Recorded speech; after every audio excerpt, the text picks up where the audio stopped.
درود تماشابینان عزیز، خلاصه خبرهای مهم روز 15 مارت تاجیکستان را از پایگاه خبری بامداد برایتان پیشکش میکنیم.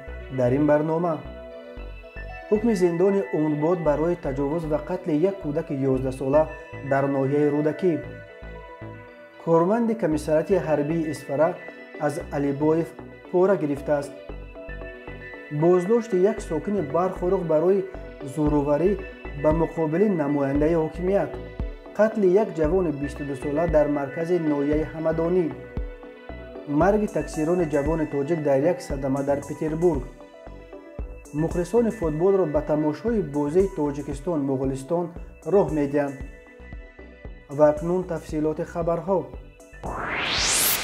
دادگاه عالی تاجیکستان روز 25 فوریه زاده شهر وحدت ظفر رجبوف سال تولدش 1983 را با جرم تجاوز به ناموس و قتل وحشیانه یک دخترچه سال تولدش 2009 در ناحیه رودکی به حبس عمرباد محکوم کرد. مرکز مطبوعاتی دادستان کل تاجیکستان این حکم دادگاه عالی را حکم عادلانه به کردار رذیلانه نامیده برخی تفصیلات این پرونده را نشر کرده است.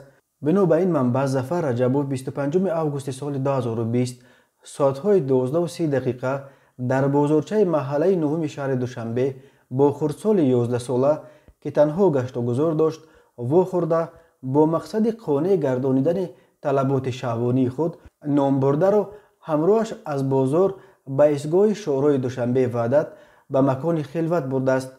در آنجا جنایتکار دیده و دانسته که نام برده خردسال است او را به آغوش گرفته میخواهد پاجامش را از تنش برآورد. دخترچه به او مقابلیت نشان داده است. رجبوف یک ضربه بر روی نابالغ میزند. او به زمین افتاده پس سرش به سنگ برخورده در نتیجه جراحت وزن جسمانی برداشته به حال و بیمدار روی زمین افتاده است. بعدا رجبوف از وضع عاجزانه خردسال استفاده برده به ناموس او تجاوز کرده از جای حادثه غیب زده است. کودک جبری دیده بر اثر جراحت‌های وزن جسمانی در جای حادثه جان داده است.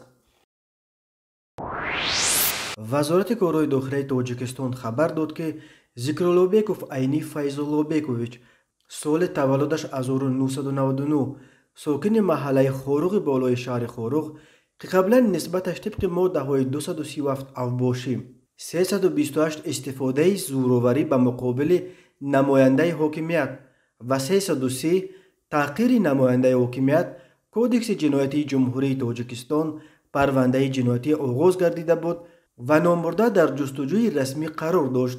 روز 12 مارت دستگیر کرده شد. وزارت کارهای داخله تفصیلات دیگر عیبنامه ضد این جوان ساکن برخورق را نشر نکرده است، اما در سالهای اخیر این بار اول نیست که ساکنان خوروغ و نواحی دیگر ولایت مختار کوهستان بدخشان با چنین اتهام چون تحقیر نماینده دولت و یا زورآوری به مقابل نماینده حاکمیت دستگیر کرده می شوند.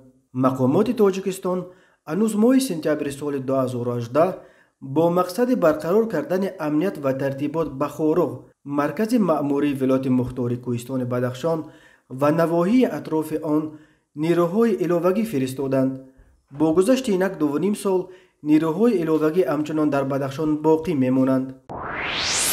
اگنتی مبارزه با کروپسیون تاجیکستان خبر داد که پرونده جنایتی سعیدزاده رمضان یاردمچه کلان زیرشعبه دوم کمیساریات حربی شهر اصفره را بعد انجام تفتیشات به دادگاه سپرده است. سعیدزاده بر اساس قسم دوم ماده 247 کودکس جنایتی جمهوری تاجیکستان به قلابی عیبدار می شود. مرکز مطبوعاتی اگنتی گفت رمضان سعیدزاده با استفاده از مقام خدمتی اشهروند علیبایف برای از خدمت حربی آزاد نمودن برادرش علیبایف با راه قلابی مبلغ 9500 سومونی طلب کرده گرفته تصرف نموده است. دعوت به صف ارتش یکی از ساحه‌های از همه فساد زده در تاجیکستان به شمار می رود.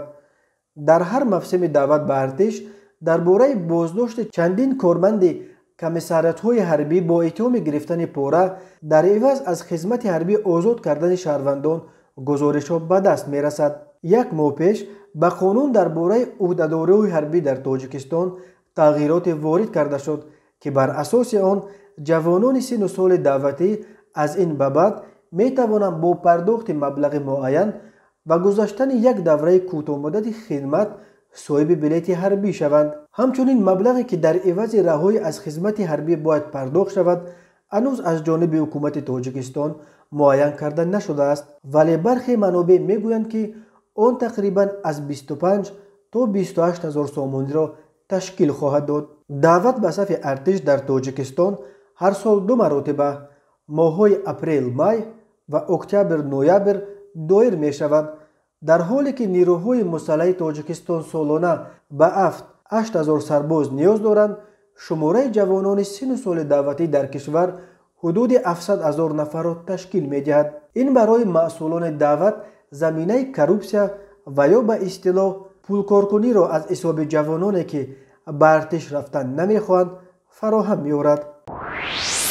در نتیجه گذرانیدن چاره‌بینی‌های اپراتیوی جستجویی از جانب کارمندان میلیشیا مرد 28 ساله ساکن جماعت شهرک مسکوی ناحیه همدانی با گمان صادر نمودن جنایت آدمکشی دستگیر کرده شد. نام برده 11 مارس سال 2021 تخمینا ساعت 20:20 در نزد بنای استقامتیشان با جوان 22 ساله ساکن جماعت شهرک مذکور مناقشه نموده با کار 2 مرتبه به قسم قفس سینه‌اش میزند. در نتیجه جبری دیده جراحت‌های وزن جسمانی برداشته در جای حادثه به هلاکت میرسد. نسبت گمان برشونده پرونده جنایتی با ماده 104 قسم 1 کودکس جنایتی جمهوری تاجیکستان آغاز کرده شده تفتیشات ادامه دارد. شب 13 مارس تقریبا ساعت 22 در نتیجه یک صدمه مرگاور در کوچه نالیچنایا در شهر سنت پترزبورگ روسیه راننده تاکسی جوان زاده تاجیکستان سال تولدش 1994 در جای حادثه به هلاکت رسید. به ماشین تمغه فولکسواگن پولو که جوان تاجیک تاکسیرانی میکرد یک جیپ تمغه رنج روور با سرعت بلند برخورد. راننده جیپ مست بوده است. شماره قربانیان صدمه میتوانست بیشتر هم شود چون که راننده تاکسی همگی چند لحظه پیش از برخورد مسافرانش را از ماشین فرآورده بود. برخورد چنان سخت بود که ماشین تاکسی چند پاره شد و 2 ماشین تمغه خوندای سالیاریس که در چهارراه منتظر ثبت شدن رنگ چراغک ایستاده بودند نیز آسیب دیدند. یک مسافر را با جراحت‌های نسبتاً سبکتر به بیمارستان انتقال دادند.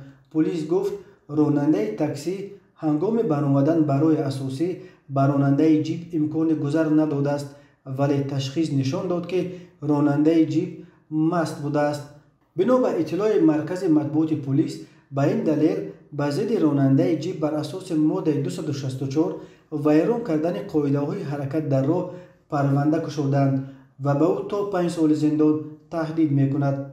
هر سال در روسیه بیش از 1000 نفر از زادگان تاجیکستان با دلایل مختلف با زندگی پدرود میگویند. صدمه‌های نقلیاتی در برابر فلاکت‌ها در جای کار و سبب‌های عمده مرگ مهاجران تاجیک در روسیه نام برده می‌شود.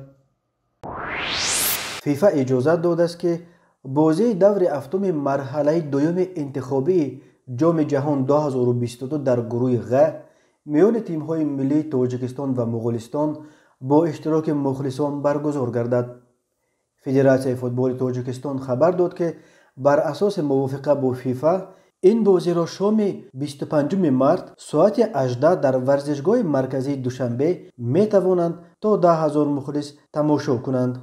از ماه اپریل سال 2020 در تاجیکستان به سبب پاندمی کرونا ویروس تمام بازی‌های فوتبال بدون اشتراک مخلصان دایر می شوند. اما مقامات تاجیکستان حالا ادعا دارند که پاندمی کرونا ویروس را در کشور فرو نشاندند. از 1 ژانویه سال 2021 در تاجیکستان رسما همگی 4 حالت سرایت کرونا ویروس ثبت شده است. از ماه فوریه برگزاری نمازها در مسجدهای کشور اجازه داده شد و منع اشتراک مخلصان در بازی‌های فوتبال یکی از انگشت شمار چاره‌های ضد کرونا ویروس بود که تاکنون در تاجیکستان عمل می‌کرد. ولی فدراسیون فوتبال هنوز اعلان نکرده است که оё мухлисон ба тамошои бозиҳои мусобиқоти қаҳрамонии футболи тоҷикистон низ роҳ дода хоҳанд шуд? мавсими имсоли футбол дар тоҷикистон дар аввали моҳи апрел оғоз меёбад ва то моҳи ноябр давом хоҳад кард. хабарҳои бештарро дар сомонаи бомдод пайгирӣ намоед. рӯзи хуш дошта бошед.